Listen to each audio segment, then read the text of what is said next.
Meanwhile, the governing party in South Africa, the African National Congress, is marching to the Israeli embassy in Pretoria today. This is in solidarity with Palestine. Party spokesperson Mahlengi Bhengu-Motsiri says the ANC has been consistent in calling for the self-determination of the people of Palestine. The party is calling for cessation of violence in the Middle East as the conflict between Israel and Hamas intensifies. Thousands of people have been killed from both sides since Israel declared a war on them 2 weeks ago. Let's bring in SABC News reporter Kailihle Kumalo, who is in Pretoria for us. A very good afternoon to Kailihle. Take us through what's happening at that march. We've been sending this message all along. Well, that's right, and we're still positioned here just outside the Israeli embassy. As you can really see behind me, that the message is very clear from the activists who are here, that for them it's all about self-determination for the state of Palestine. So they're sending a very clear message to the Israeli embassy, and we do know that there are some entities who have been calling on the South African government to make sure that this particular embassy is closed down. They're calling for South Africa to cut off the diplomatic ties. But also for the ANC, we do know that the issue of the two-state solution has been a very main issue that they have been advocating. So let's hear from some of the people who are here. So I'm just going to start with you, ma'am. Why are you here today? All right, she's a bit shy. Why are you here, ma'am, today? Palestine! Free Palestine! Why should they be? People, it's not good, that one. So Israel, down! All right. And I see you say you're wearing this Palestinian scarf. A very clear message you're sending. Yeah. No, the issue of Palestine, my brother, it opens a very painful wound to us South Africans, because it reminds us from where we're coming from as a struggle of black people. So we're saying that the people of Palestine must be freed from the apartheid government that is led by the Israel. So we're here today to send a clear message to say that we are not in support of what the Israel are doing. The people of Palestine must be freed. What they must do is that they must find a common ground to share with the people of Palestine, because it's their land.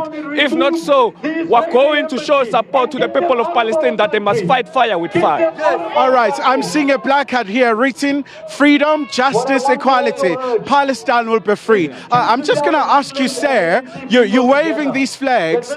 Tell us about your presence as you're carrying these flags. So we are here to send a message to the Zionists who are being welcomed, unfortunately, by a government that doesn't understand the conflict in colonized Palestine. It is shameful indeed that the ruling party has issued a statement in which they have condemned the Islamic resistance, Hamas, in the strongest terms, and at the same time they issue a very weak statement against the Zionist state of Israel when they say that the Zionist state, they are perturbed by the genocidal tendencies of the Zionist state. It is indeed a shame that this government can issue a statement of that nature. All right, thank you so much, sir. I see this young lady here, you're carrying a placard. I want to read, Unite Against Apartheid Israel. You're here as a young person. Why does it matter? Palestine needs to be freed. We need to come together as South Africans to end the occupation, to end the genocide, and to free Palestine once and for all. To remove this embassy off our land. All right, thank you so much. So, Zinga, those are the very sharp views that you're getting just outside here, the Israeli embassy. And this is the end point of the picket. So I do understand that they've started moving from Hatfield all the way here to Linwood here in Pretoria. But you know what? Maybe let's squeeze a few or two here with me. Sir, you've been calling me to speak to you. Well, why does it matter that you're here today? And I see that the security has been heightened here. I'm supporting Palestine. Inshallah, one single day نوحروبنا. وقال رسول الله صلى الله عليه وسلم كم من فئة قليلة غلبت فئة كثيرة بإذن الله والله مع الصابرين. What about you, ma'am? Palestine should be free. Freedom to to Palestine. There you go, a very clear message, loud and clear, outside here from the Israeli embassy. So Nzinga, I want to show you, what's happening right now. You can see the police are stationed here. Security has been heightened around the diplomatic mission of Israel. I'm seeing the Tshwane Metro Police, I'm seeing the South African Police Service, really, to make sure that everything goes smoothly here. But we're still waiting for the ANC to reach the culmination point right outside here, the Israeli's diplomatic mission. SABC News reporter Kylie Kumalo, thanks for that update following that story, and he will keep us updated throughout the day.